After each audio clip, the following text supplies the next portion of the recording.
Meus irmãos, nós vamos encerrar hoje a nossa série de mensagens sobre os 5 solas. Eu quero ver aí os irmãos que acompanharam desde o início. Qual foi a primeira pregação, o primeiro sola que nós ouvimos, né? Aqui na igreja. Nós iniciamos no mês de outubro, sola escritura, somente as escrituras, né? Depois nós ouvimos somente a fé, depois nós ouvimos somente a graça, e depois nós ouvimos somente Cristo, somente Cristo. E hoje nós iremos expor e falar sobre somente a glória de Deus, somente a glória de Deus. Vamos abrir nossas Bíblias, convido você a abrir a sua Bíblia em Romanos, capítulo 11, verso 33 ao 36. Romanos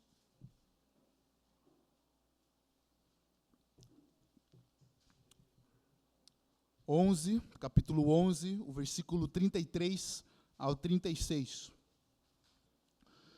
Diz assim o texto da palavra do Senhor: ó, profundidade da riqueza, tanto da sabedoria como do conhecimento de Deus, quão inexplicáveis são os seus juízos, e quão insondáveis são os seus caminhos. Pois quem conheceu a mente do Senhor, ou quem foi o seu conselheiro, ou quem primeiro deu alguma coisa a Deus para que isso lhe seja restituído?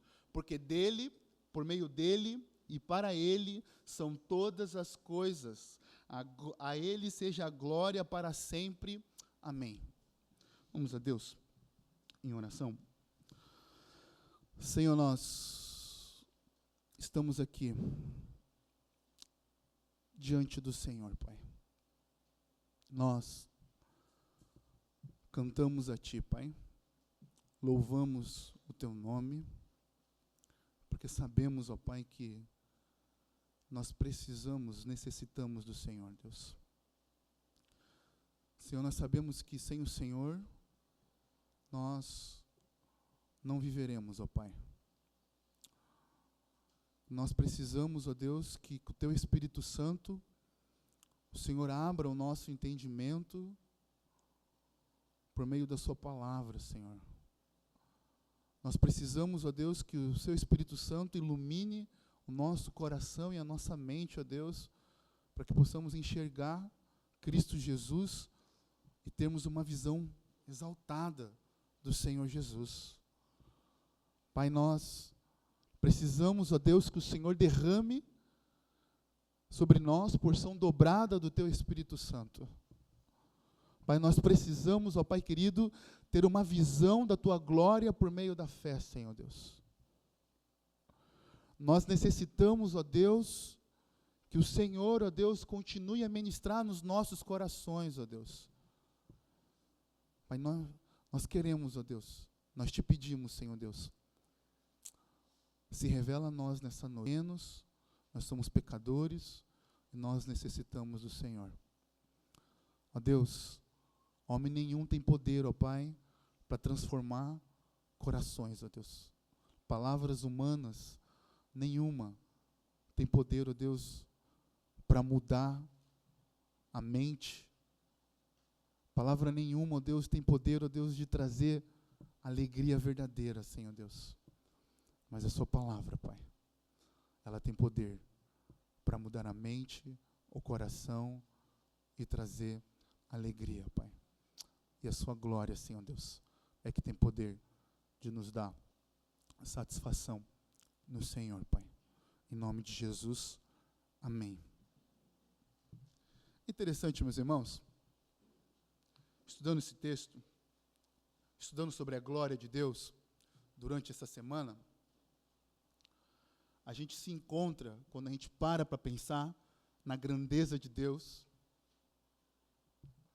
Quando você para olhar o universo, o cosmo, eu não sei qual é a sua percepção, mas se você meditar sobre isso, você começa a se perceber tão pequeno. Porque é difícil falar sobre a glória de Deus. Na realidade, é difícil falar sobre Deus. Porque Ele é grande. Ele é poderoso. Mas o incrível, meus irmãos, é que o homem caído, ele vive em busca de glória. Todos nós já tivemos infância. É interessante que nas nossas conversas, enquanto crianças, e às vezes isso se reflete na vida adulta, você, enquanto adolescente, viajou, fez uma viagem maravilhosa, e aí voltou todo alegre, e começa a compartilhar a sua viagem. Mas de repente chega um outro amigo, e começa a compartilhar também a sua viagem, mas ele quer dizer que a viagem dele, do seu amigo, começa a dizer que a viagem dele foi maior do que a sua. Teve mais glória, teve mais coisas legais. Você percebe que isso está intrinsecamente ligado ao coração do homem, buscar a glória para si, constantemente. Contando vantagem da viagem, de como foi, de que aconteceu isso, e às vezes, ou quase sempre, dá uma aumentada maior, para que a história fique, a sua amigos fique maior. Todos nós passamos por isso. Ou tivemos amigos que quiseram roubar a nossa glória, ou a gente quisemos roubar a glória dos nossos amigos. O homem vive em busca por glória. E quando nós olhamos agora aqui nesse texto de Romanos, capítulo 11, verso 33 ao 36, nós vemos um homem que foi perseguidor da igreja, agora convertido pelo Evangelho. Ele está deslumbrado pela grandeza de Deus e o seu agir soberano. E ele diz que tudo vem dele e é para a glória dele. O apóstolo Paulo está escrevendo essas palavras, então ele para, porque os primeiros 11 capítulos, o apóstolo Paulo está tratando de doutrina, mostrando o que Deus fez por nós. Então o apóstolo Paulo agora, no verso 33, ele começa dizendo: ó profundidade da riqueza, da sabedoria, como do conhecimento de Deus. E do verso 1 ao 11, nós vemos o apóstolo Paulo mostrando a profundidade daquilo que Deus realizou por nós. E nessa primeira parte, nós poderíamos dividir em 4 partes da carta de Romanos. Que do capítulo 1 ao 3, o apóstolo Paulo está mostrando que todos pecaram. Judeus, gentios, todos os povos pecaram e necessitam do Evangelho. No capítulo 4 ao 5, o apóstolo Paulo está mostrando que a salvação, a justificação que acontece do culpado, do homem culpado, que vive buscando a glória para si mesmo, ele mostra que é somente pela fé que o homem pode ser justificado. Do capítulo 6 ao 8, o apóstolo Paulo coloca sobre a santificação e a vida no Espírito, e dos versos do capítulo 9 ao 11, o apóstolo Paulo fala do plano de Deus com Israel, os gentios e a soberania de Deus na salvação. A segunda parte de Romanos, do capítulo 12 ao 16, o apóstolo Paulo está mostrando as implicações da doutrina, do ensino, do Evangelho. Agora o apóstolo Paulo explica, olha, o Evangelho, nós somos salvos pela fé somente em Cristo Jesus. E ele explica todos esses desdobramentos. Então, do capítulo 12 ao 16, ele está dizendo agora como é que nós devemos viver. Por isso que ele começa: portanto, irmãos, pela misericórdia de Deus, peço que ofereçam o seu corpo como sacrifício vivo, santo e agradável a Deus. O apóstolo Paulo começa a falar sobre as implicações de como nós devemos obedecer ao Senhor. Mas veja então que o apóstolo Paulo conclui, do capítulo 1 ao 11, que nós chamamos de doxologia. Isso é uma doxologia. Essa palavra, doxa, ela vem, palavra grega, que é glória. glória. E logia, logos, que é palavra, então palavra de glória. Então Paulo está louvando a Deus por sua sabedoria ao planejar a história, de modo que a salvação se tornasse acessível a todos os povos. Então veja que o apóstolo Paulo ele está deslumbrado pelas doutrinas eternas que ele recebeu do próprio Senhor e que ele está ensinando até aqui. Ele está admirado, reconhecendo a riqueza de Deus e a sua soberania e o conhecimento imensurável de Deus. Olha para o texto, para o versículo 33, como é que ele começa? Ele dizendo, ó profundidade da riqueza. Vejam, que depois de contemplar, agora para o grande plano de salvação de Deus para os judeus e gentios, agora parece que o apóstolo Paulo está falando como aqui? Como se estivesse no alto da montanha. Subiu, chegou ao topo e agora está extasiado, olhando ao seu redor e contemplando a beleza de Deus. Você já teve esse privilégio de subir uma montanha ou de subir um prédio, talvez, e de repente você está na altura daquele edifício, da montanha, e você para, você olha para o lado e você vê toda aquela beleza.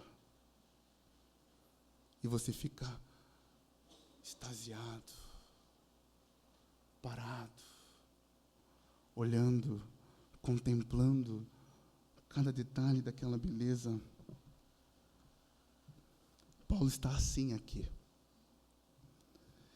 Ele reconhece como Deus agiu soberanamente, colocando cada peça em seu lugar. Então ele exclama, ó profundidade da riqueza, da sabedoria, do conhecimento de Deus. Então Paulo está dizendo que tudo que Deus projetou, planejou, realizou para a salvação do homem, isso é muito profundo. Isso é muito profundo.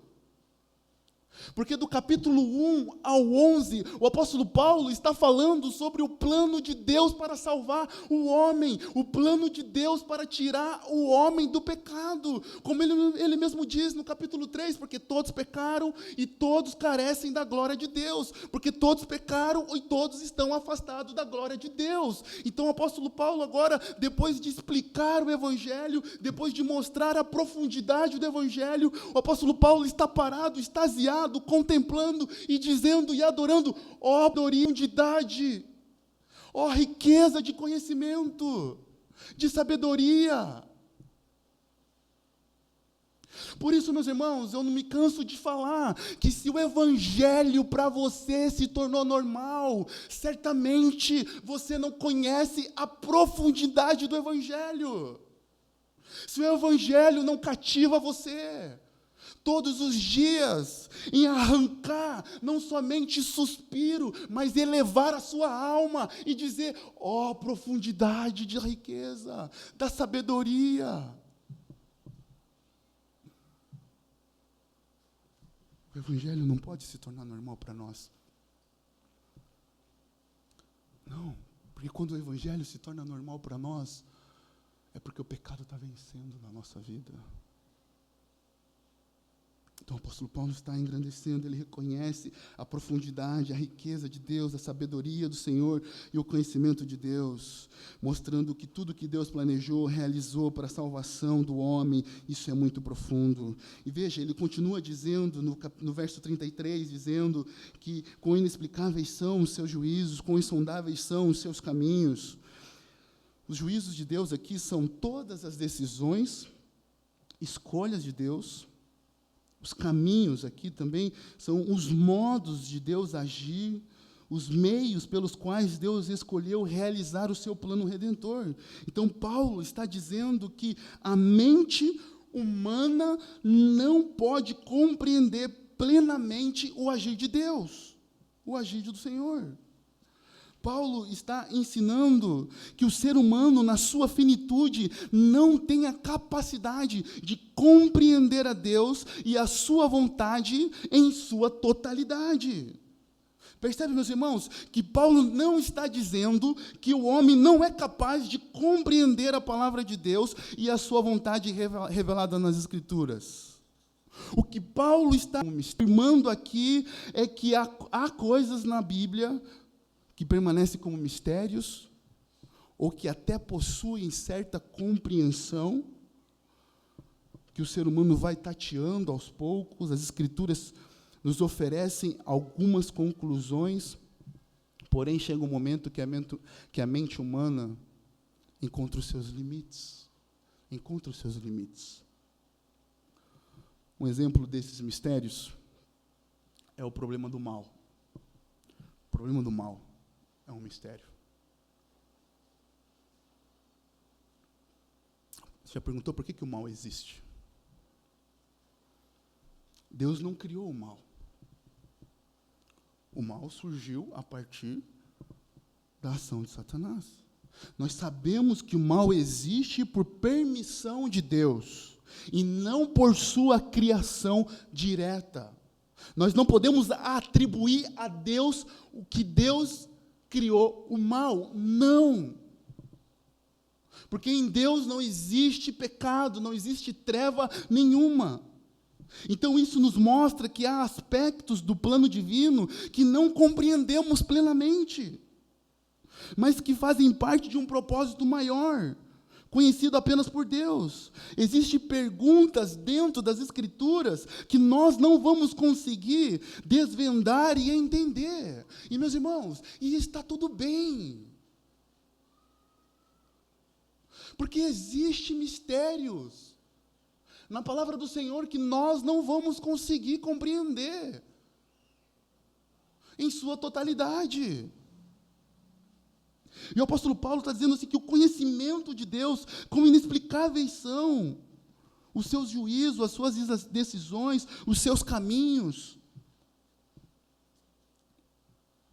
Mas, meus irmãos, é necessário nós reafirmar aqui, como nós ouvimos na primeira pregação, ele mente as Escrituras, é que nós só podemos conhecer a Deus a partir daquilo que Ele mesmo revelou nas Escrituras. Nós não temos, o que nós temos que afirmar aqui, meus irmãos, é que nós não temos como definir Deus e delimitar Deus ou encerrar Deus dentro da nossa compreensão humana. Nós não temos como fazer isso. Não. Porque toda a explicação que damos sobre Deus deve partir da revelação que Ele mesmo se revelou a nós nas Sagradas Escrituras. E não de especulações ou construções humanas ou ideias, não. Então o apóstolo Paulo mostra para nós que o conhecimento de Deus, ele é profundo, ele é inexplicável. Deus não se delimita à nossa racionalidade, ele ultrapassa a nossa razão. Olha alguns textos que Jó, no livro de Jó, tem. Jó, capítulo 5, verso 9, diz: Deus faz coisas grandes e insondáveis, maravilhas que não se pode enumerar. Deus faz coisas grandes e insondáveis. Olha outro texto de Jó, Jó 11, 7. Será que você pode desvendar os mistérios de Deus, ou descobrir a perfeição do Todo-Poderoso? Será? Será? Por quê? Porque Deus é infinito, Deus é eterno, Deus é soberano, Ele é transcendente, está acima do espaço, do tempo, da história. Deus não se cansa igual ao homem, Deus ele não dorme, Deus ele não muda, Deus ele é o mesmo ontem, hoje, para sempre. Amém. Então nós não conseguimos, meus irmãos, colocar Deus dentro da nossa caixinha e apontar, Deus é isso. Nós conseguimos sim colocar e dizer quem Deus é a partir daquilo que Ele mesmo se revelou, é das Escrituras. Mas esse conhecimento é insondável, é profundo, é maior do que a nossa racionalidade, do que a nossa compreensão humana. Porque quem somos nós? Quem somos nós? Nós somos seres finitos. Nós somos limitados. Somos fracos, pecadores, dependentes. Portanto, nós não podemos limitar Deus e nem reduzir a sua grandeza ao tamanho da nossa razão, ao tamanho da nossa compreensão. Nós não podemos. Perceba, meus irmãos, que Paulo está extasiado, adorando e louvando a Deus, dizendo: ó profundidade da riqueza. Perceba como Paulo começa essa adoração, apontando para a profundidade da riqueza. Meus irmãos, sabe que a coisa mais difícil é perceber, na nossa conversa, no nosso dia a dia, o quanto nós perdemos tempo conversando sobre tantas outras coisas, mas não conversando sobre Deus.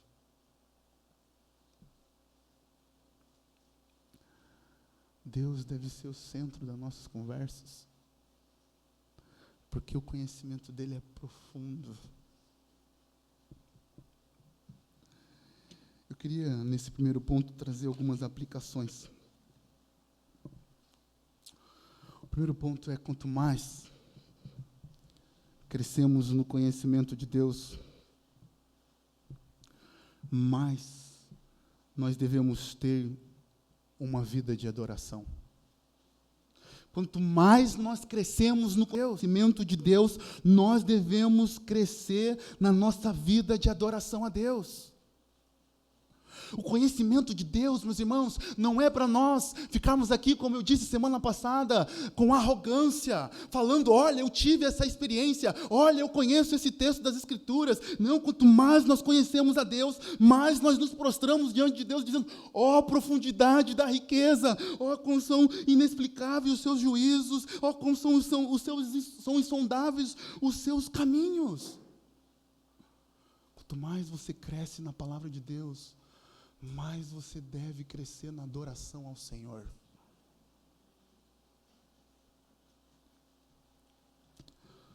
Meus irmãos, uma outra coisa, um outro ponto. Diante dos limites, uma aplicação para nós, outra, é que diante dos limites da sua compreensão humana, de você tentar entender a Deus, os seus juízos e os seus caminhos, não fique incrédulo. Não fique incrédulo. O que acontece? Você está estudando a Bíblia, você está orando, até vezes pesquisando dentro da ciência, da história da humanidade, na sua faculdade. Você está tentando entender os planos de Deus, buscando as respostas em Deus e em sua palavra. Mas só que chega em um momento que você se percebe com a sua mente limitada. E você não tem mais resposta para os seus questionamentos.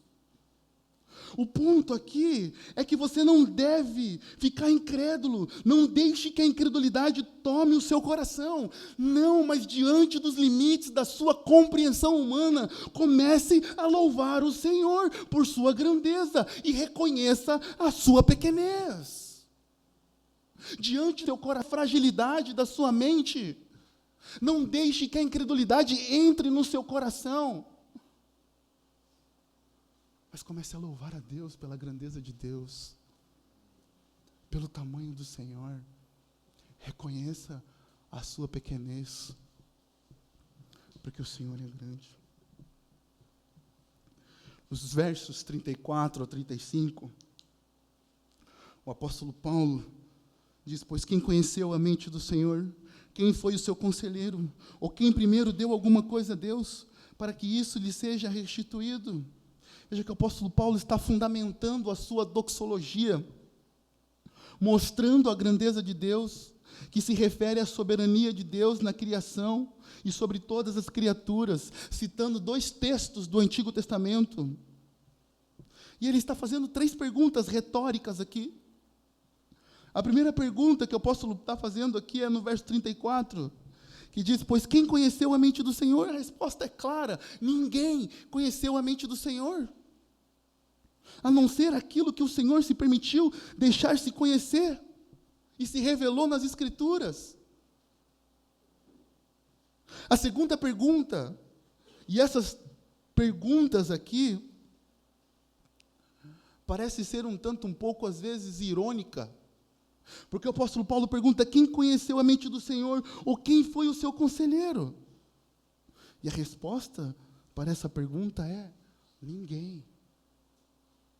E o texto que o apóstolo Paulo está citando aqui é Isaías 40, o verso 13. Mas eu queria ler com vocês Isaías 40, e 13 e 14. Olha o que diz o texto: quem guiou o Espírito do Senhor como seu conselheiro e ensinou? Com quem que ele se aconselhou para que lhe desse compreensão? Quem lhe ensinou a vereda da justiça? Ou quem lhe ensinou sabedoria? Ou quem lhe mostrou o caminho de entendimento? Veja que essas perguntas parecem assim: olha, você estava lá na criação para dizer ao Senhor: coloque esse monte aqui, coloque no Acre uma praia.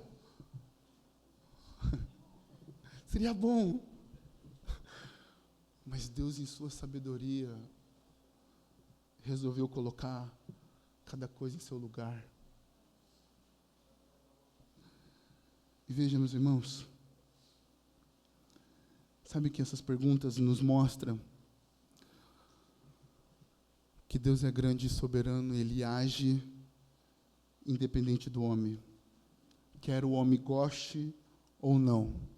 Deus não está limitado aos limites que o homem tenta impor a Ele. Ele não precisa de conselhos humanos. Deus não está conformado aos seus planos. É interessante quando nós olhamos para Provérbios, capítulo 16, meus irmãos, que diz: olha, o coração do homem pode planejar muitas coisas, mas quem dá a última palavra é o Senhor. É o Senhor quem dá a última palavra. É o Senhor quem orienta. É o Senhor quem dirige. Mas Deus não está limitado. Meus irmãos, eu até entendo essa fala, quando as pessoas dizem o que eu vou falar agora. Olha, Deus só age dentro de quando você permite Ele agir. Não, meus irmãos. Deus, Ele age a hora que Ele quiser, a forma que Ele quiser e quando Ele quiser, e ponto. Porque Ele é soberano.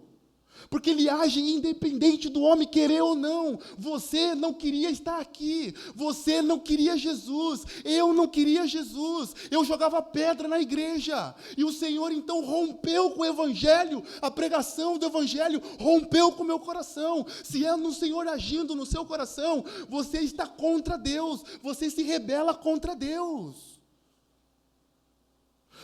Deus não depende de nós.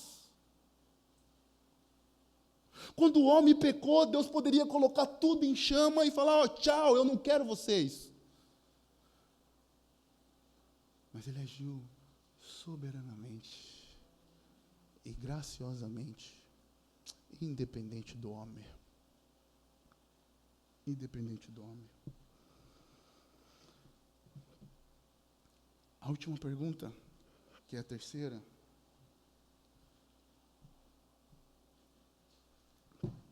que é: pois quem primeiro deu alguma coisa a Deus para que isso lhe seja restituído? Nessa pergunta o apóstolo Paulo está citando Jó 41, versículo 11. Quero ler com vocês. E diz: quem primeiro deu algo a mim, para que eu tenha de retribuir-lhe, pois o que está debaixo de todos os céus é meu. Meus irmãos, quem aqui, alguém chegou, em primeiro lugar, deu algo para Deus, e agora Deus está no débito? Deus está devendo. Ninguém. Deus não deve nada a ninguém. Por isso que a maior arrogância que nós podemos ter, meus irmãos, é quando nós dizemos a Deus, eu determino. Nós não temos capacidade de dizer nada para o Senhor, que nós determinamos alguma coisa, porque Deus, Ele age da forma que Ele quiser, e Ele nos dá aquilo que Ele quiser. Deus não deve nada. Estudando esse ponto, eu lembrei de um episódio na minha vida,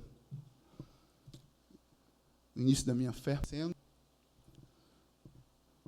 algumas coisas ruins, difíceis estavam acontecendo, tinha acabado de me converter, e na minha imaturidade, na minha arrogância, eu olhei para Deus e disse, poxa Deus, agora que eu estou fazendo tudo certinho, aí eu comecei a descrever para Deus nas minhas orações. Pô, estou obedecendo meus pais, não falo mais palavrão, não uso mais drogas, estou indo para a igreja, estou lendo a Bíblia, estou jejuando. Cadê, Senhor?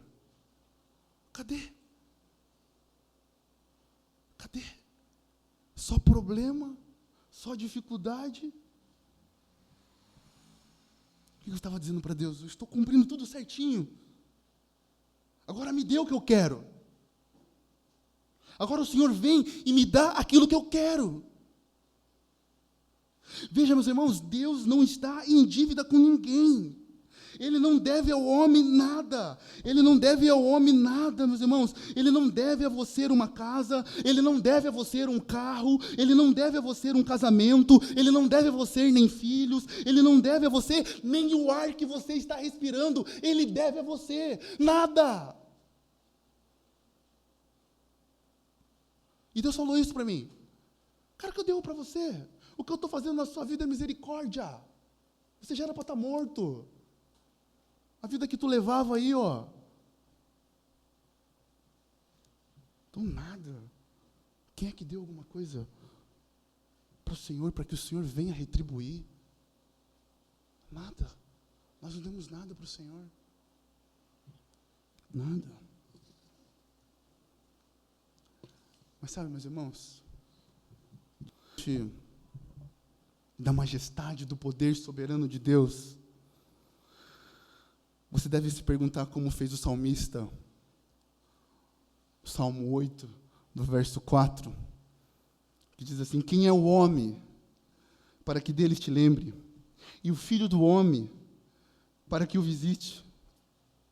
Essa pergunta que todos nós deveríamos fazer, pois nos leva a refletir sobre como um Deus tão grande e soberano pode se importar conosco. Veja, são essas perguntas que nós devemos fazer. Como esse Deus grandioso pode me dar o ar que eu respiro? Como um Deus santo, justo, bom, pode me conceder uma casa para morar? Como um Deus amoroso pode me dar o pão de cada dia? Como pode esse Deus soberano, santo, justo e todo-poderoso descer do céu, se fazer homem, andar entre nós, comer como um de nós, morrer na cruz por causa dos nossos pecados, ressuscitar ao terceiro dia, subir aos céus e prometer que voltará para nos buscar? Enquanto Ele não volta, Ele deixou o seu Espírito Santo para nos guiar em toda a verdade. Esse é o tipo de pergunta que você deve fazer.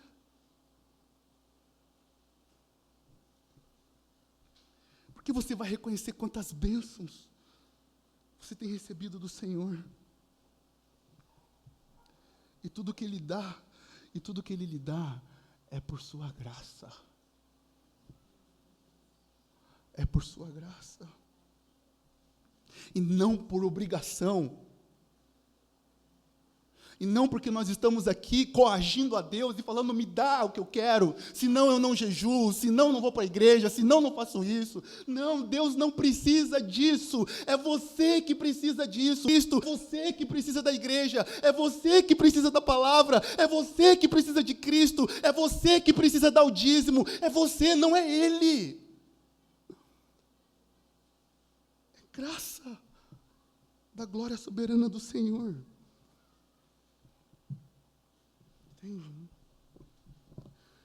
Então o apóstolo Paulo vai para o alto da montanha, no verso 36, e diz, porque dele, por meio dele e para ele são todas as coisas, a ele seja a glória para sempre, amém. Tudo vem de Deus, e tudo é para a sua glória. Olha que essa doxologia nos ensina, do apóstolo Paulo, que toda glória, toda honra pertence ao Senhor. Não existe nada do que o homem pode se vangloriar e tomar a glória para si mesmo. Você não pode dizer, eu fui salvo porque eu quis, eu estou vivo por causa dos meus próprios méritos. Não, tudo vem de Deus, você só está vivo por graça de Deus. Porque dele, essa palavra porque dele, nos mostra que Deus é a fonte de tudo, a origem de tudo. Deus disse, haja luz, houve luz. Deus disse, haja cruz, houve cruz. Ele é a fonte da nossa salvação, da nossa vida, e é por ele que ainda estamos de pé. O apóstolo Paulo, em Atos 17, Lucas narrando, diz, pois nele vivemos, nos movemos e existimos.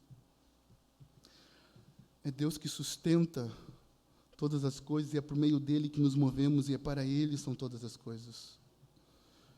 Deixa eu te falar, você foi criado para Deus. Você foi criado para Deus.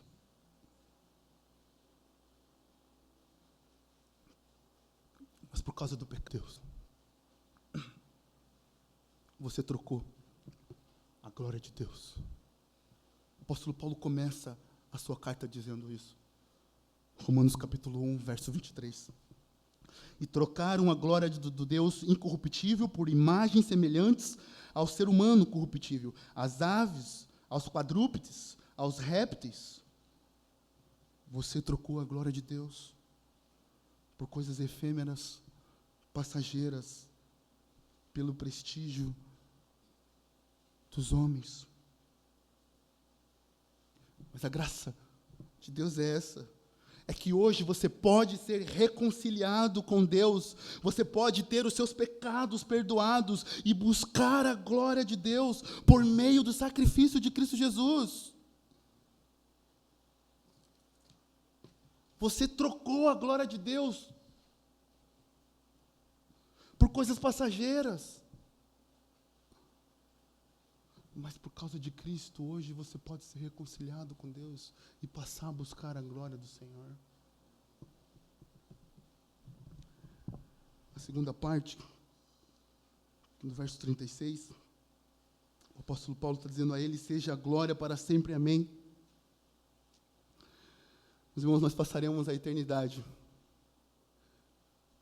diante da glória de Deus, louvando, adorando, reconhecendo toda a sua glória e seu esplendor. O que nós precisamos entender aqui, que a glória de Deus na Bíblia, ela é mencionada de duas maneiras. De duas maneiras. A primeira forma é a glória intrínseca de Deus. E a segunda é a glória atribuída a Deus.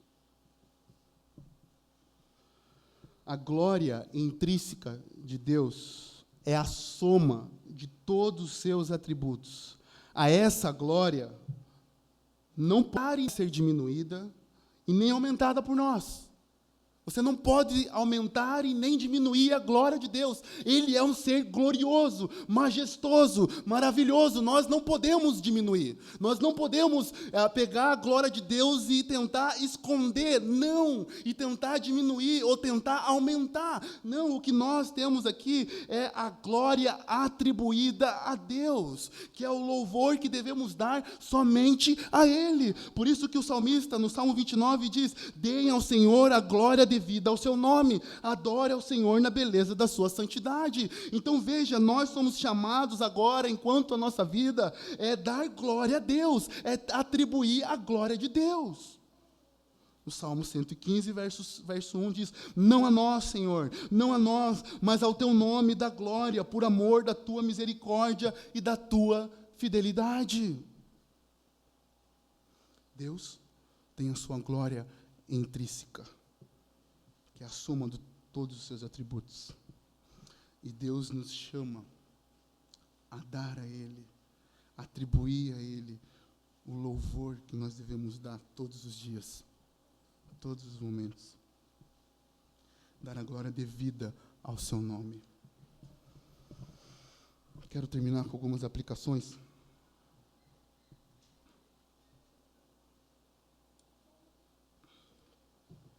A primeira delas é, esse texto ele nos chama a viver uma vida para a glória de Deus. Isso é uma afirmação. Mas só deseja viver uma vida para a glória de Deus aquele que, em primeiro lugar, olhou com fé e arrependimento para a humilhação de Cristo na cruz. Porque na cruz nós vemos o horror do nosso pecado. Na cruz nós vemos como o nosso pecado é nojento. Na cruz nós vemos a ira de Deus. Na cruz nós vemos a justiça de Deus. Na cruz nós vemos a misericórdia de Deus. Na cruz nós vemos o amor de Deus. Na cruz não é o fim, mas o começo, porque Ele ressuscitou e está vivo. Então na cruz nós começamos olhando para a cruz, nós reconhecendo que aquilo que aconteceu na cruz era para nós, era para você. Você era para estar ali, você tinha que receber. Então só deseja viver uma vida que glorifica o Senhor aqueles que olharam para Cristo Jesus, para a humilhação da cruz, com fé e arrependimento.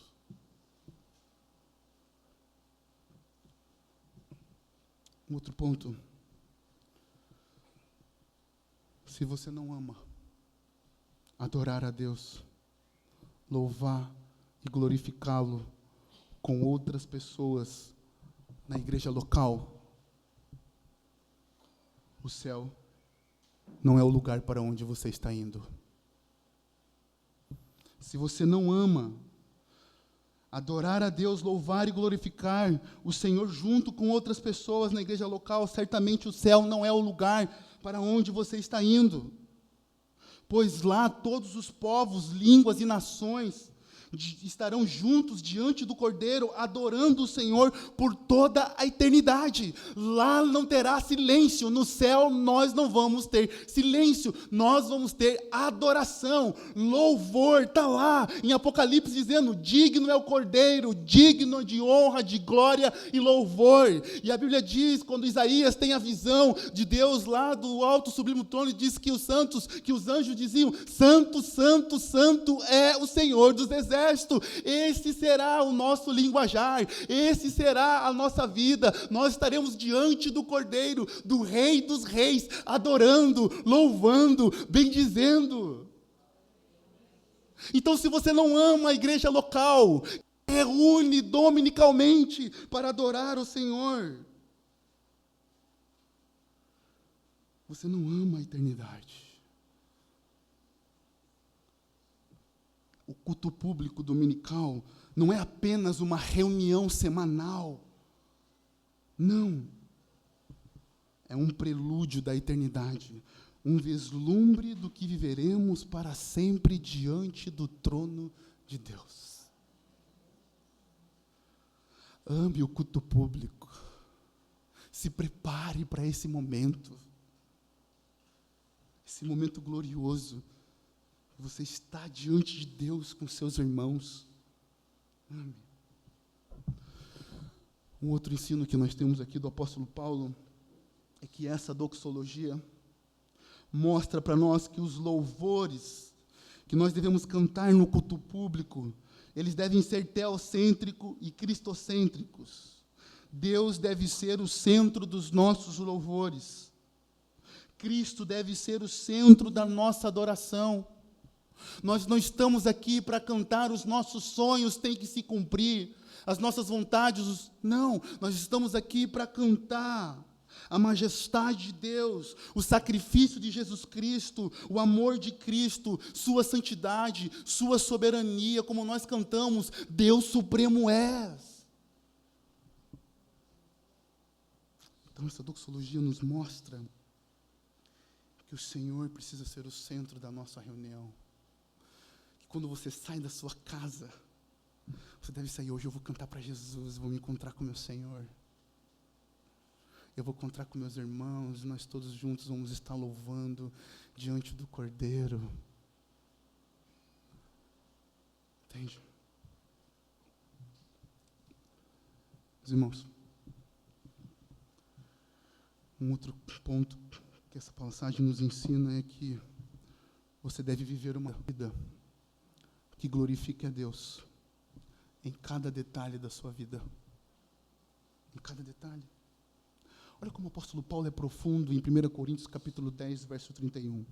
Portanto, se vocês comem ou bebem ou fazem qualquer outra coisa, façam tudo para a glória de Deus. De Deus. O seu trabalho é o lugar que Deus deseja ser glorificado. Talvez você fale para mim: mas pastor, você não conhece o meu ambiente, o meu chefe. Mas eu quero trazer outro texto do apóstolo Paulo, em Efésios capítulo 5, ele diz: quanto a vocês, servos, obedeçam seus senhores aqui na terra com temor e com tremor, com sinceridade do coração, como a Cristo. Como a Cristo. Então você pode enxergar o seu trabalho, o seu chefe chato, o seu amigo que talvez pegue no seu pé, e isso é fato. Mas enxergando a Cristo em primeiro lugar, isso muda tudo. Muda tudo. Muda as nossas motivações do dia a dia. Os seus estudos é o lugar que Deus deseja ser glorificado. Você precisa estudar para a glória de Deus. Você não pode ter como pressuposto, em primeiro ponto, estudar para ficar rico. Isso não é glória a Deus, mas é glória ao seu reino, à sua majestade, a você mesmo, ao seu ego. E Deus deseja que a gente viva uma vida para a glória dEle e estude para a glória dEle. Para a glória dEle.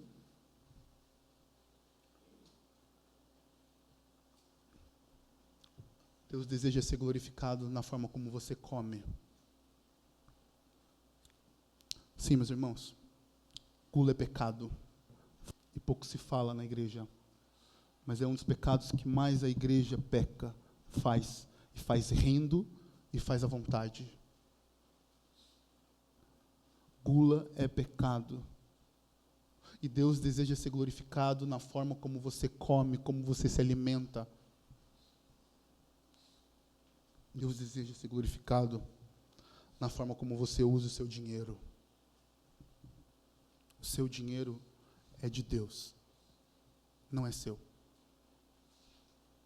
O seu dinheiro precisa ser planejado da forma como Deus deseja.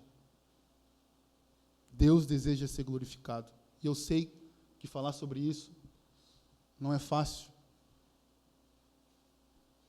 Mas a forma como você usa o dinheiro, talvez revele que você não esteja usando o dinheiro, mas o dinheiro esteja usando você, porque o Deus, quando se refere nas Escrituras de dinheiro, fala que mamon, e muitos têm vivido para mamon, têm treinado os filhos para ser servos de Mamon, não servos de Deus, servos do dinheiro. E Deus está chamando você agora, nesse momento, dizendo: eu quero que você me glorifique com as suas finanças, com o seu dinheiro. Seja mais generoso.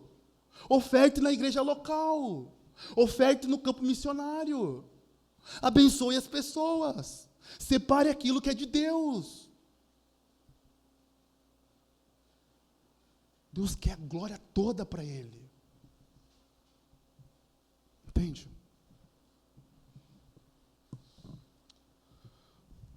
Meus irmãos, pensar na glória de Deus é viver com pensamentos voltados para a eternidade. E viver com pensamentos voltados para a eternidade nos ajuda a enfrentar os sofrimentos do dia a dia. Olha o que o apóstolo Paulo escreveu nessa mesma carta, no capítulo 8, verso 18, ele diz: porque para mim tenho por certo que os sofrimentos do tempo presente não pode ser comparado com a glória a ser revelada em nós. Veja, quero usar um exemplo que eu já usei aqui, um exemplo de balança, não nessa pregação, mas em alguns momentos. De um lado, coloca todos os sofrimentos. O diagnóstico inesperado, a perda de alguém querido, uma doença repentina, pessoas que te abandonaram, alguém que te traiu, o desemprego que assola você, sua casa, as contas estão só aumentando, os seus planos estão dando tudo errado. Do outro lado, a glória de Deus. Quando fixamos os nossos olhos na eternidade, nós percebemos que a glória infinita de Deus é maior, é mais do que qualquer sofrimento. É isso que o apóstolo Paulo está dizendo, olha, que os sofrimentos do tempo presente não pode ser comparado com a glória que nos será revelada.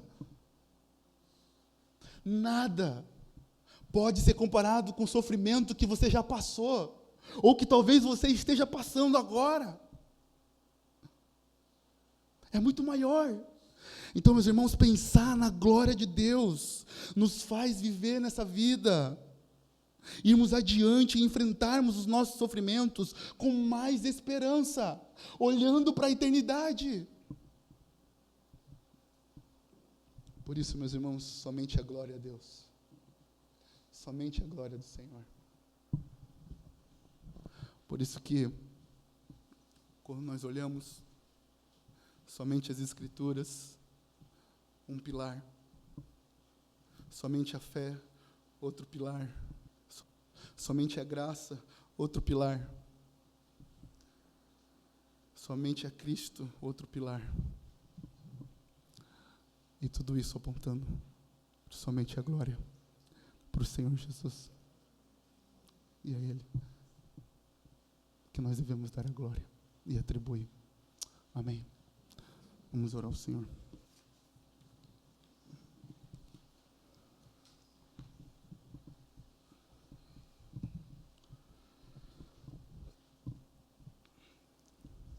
Eu quero convidar você a orar e falar com o Senhor hoje, para que Ele ilumine a sua mente, para que você perceba aonde você não está vivendo para a glória de Deus, e que você viva. Pede ao Senhor: Senhor, me ajude a viver para a Tua glória, me ajuda a me satisfazer no Senhor. Peça ao Senhor. Eu quero te dar esses segundos para você orar, antes de eu começar a orar.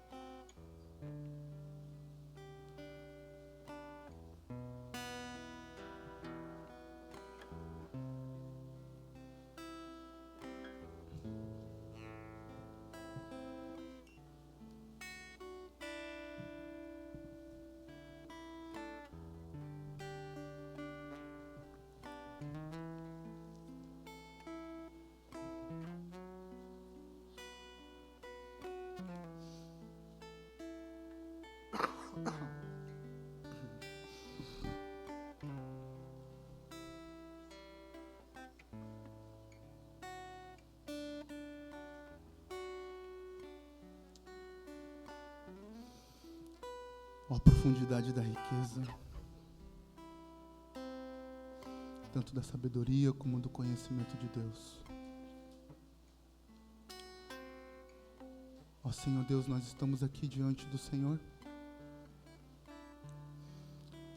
Nós estamos aqui diante da sua palavra e diante do seu trono como povo do Senhor, ó Pai. Nós reconhecemos, ó Deus, a sua glória, Pai. Nós reconhecemos a sua glória. Nós reconhecemos, ó Deus, que o Senhor é glorioso, majestoso, maravilhoso, santo, poderoso, amoroso, digno de louvor e de honra, Pai. Ó Deus, nós também reconhecemos que nós queremos roubar a sua glória para nós, ó Pai. Perdoa-nos, ó Deus. Nós reconhecemos também, ó Deus, que há momentos na nossa vida que nós trocamos, ó Deus, a sua glória por outras glórias, ó Pai. Ó Senhor, tem misericórdia de nós. Não permita, Senhor Deus, que a gente viva uma vida para nós mesmos, em si mesmado, buscando somente a glória do nosso reino, da nossa casa, da nossa família, do nosso trabalho, da nossa vida profissional. Ó Deus, Tu és maior do que isso, Senhor Deus. Ó Senhor Deus, juntamente com meus irmãos, eu peço, ó Deus, pela minha vida. Ó Deus, nos ajuda, Senhor Deus, a viver uma vida para a Tua glória, Senhor. Pai, o Senhor sonda o nosso coração e conhece os nossos pensamentos. O Senhor conhece os nossos sentimentos. Deus, o Senhor sabe quando as nossas motivações querem roubar a sua glória, Deus. Ó Deus, tem misericórdia, Senhor Deus. E nos humilha, Senhor Deus, diante do Senhor, Pai. Senhor amado, não existe glória nenhuma em nós, ó Pai. A única glória que existe é a sua, Pai, aqui. É o que nós te pedimos, assim como João pediu a Deus ali, que o Senhor cresça, que o Senhor cresça, que o Senhor cresça, Senhor Deus, e que a gente diminua, Pai. Nós reconhecemos, ó Deus, que nós não somos dignos, ó Deus, nem de desamarrar, Senhor Deus, as sandálias dos seus pés, ó Pai. Nós reconhecemos, ó Deus, que nós não somos dignos, ó Deus, Pai querido, de entrar, Senhor Deus, diante dos santos dos santos. Assim como o profeta Isaías teve essa visão, Pai. Nós só somos dignos, ó Deus, agora de entrar, porque Cristo Jesus derramou sangue por nós, e nos comprou, e nos redimiu, e nos tirou das trevas, e nos transportou para o seu reino maravilhoso de luz. E se hoje nós podemos, ó Pai querido, entrar na sua presença, se hoje nós podemos, ó Deus, ler a sua palavra, se hoje os nossos olhos estão abertos, ó Pai, é porque o teu Espírito Santo operou em nós, ó Pai, salvação, libertação, Pai. Ó Deus, perdoa, Senhor Deus, perdoa-nos, ó Deus, todas as vezes que roubamos a sua glória para nós. Perdoa-nos, ó Deus, quando nós estamos estudando para querer se parecer mais inteligente.